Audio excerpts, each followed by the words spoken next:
হাতজোড় করে ক্ষমা চাইলেন গাজী আব্দুর রহিম। বাদুড়িয়ার বিদায়ী বিধায়ক এখন কংগ্রেসের প্রার্থী। টিকিট না পেয়ে তৃণমূল কংগ্রেস ছেড়ে কংগ্রেসে আব্দুর রহিমকে বিদ্রুপ প্রতিদ্বন্দ্বী। সেদিন তৃণমূল কংগ্রেস আমাকে ব্যবহার করার জন্য নিয়ে গিয়েছিল, এটা আমি বুঝতে পারিনি, এটা আমার ভুল হয়েছে। একটা সরকারের ক্ষমতা এসে আমি কিন্তু কিছু করতে পারিনি। আমি আপনাদের কাছে ক্ষমা চেয়ে যাচ্ছি।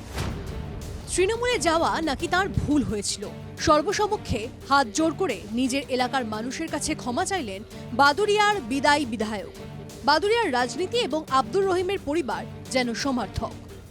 বাদুড়িয়ার দুবারের বিধায়ক কাজী আব্দুর রহিম 2016 সালে কংগ্রেসের টিকিটে প্রথমবার বিধায়ক হয়েছিলেন। 2020-তে তৃণমূলে যোগ দেন সংখ্যালঘু বিধায়ক।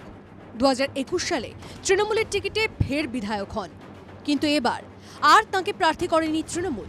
এরপরই ফেরত যান পুরনো দল কংগ্রেসে। দ্বিতীয় দফার ভোটের আগে তাঁর দাবি তৃণমূলে যাওয়া ভুল হয়েছিল।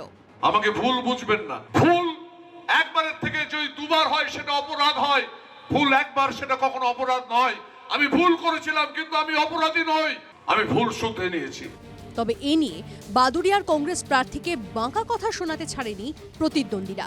দিলুদার সুবুদ্ধির উদয় ঘটেছে, কেননা তৃণমূল মানুষকে ব্যবহারই করে, আর তাদের সঙ্গে কোনো ভালো মানুষ, শুভবুদ্ধি সম্পন্ন মানুষ বেশি দিন থাকতে পারবে না। কার ভুল কার ঠিক সেটা বাদুড়িয়ার জনগণ উত্তর দিয়ে দেবেন ইভিএম মেশিনে 29 তারিখে।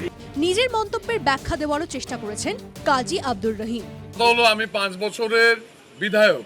বাদুড়িয়ার মানুষ আমাকে দুহাত ভরে আশীর্বাদ করেছিলেন এবং 1-2 ভোটে নয়, 57,000 ভোটে জিতেছিলাম। আমি বাদুড়িয়ার মানুষের জন্য সত্যি কিছু করতে পারিনি। যিনি এই কথা বলেছেন তিনি আজকের দিন পর্যন্ত আমার দল তৃণমূল কংগ্রেসের এমএলএ।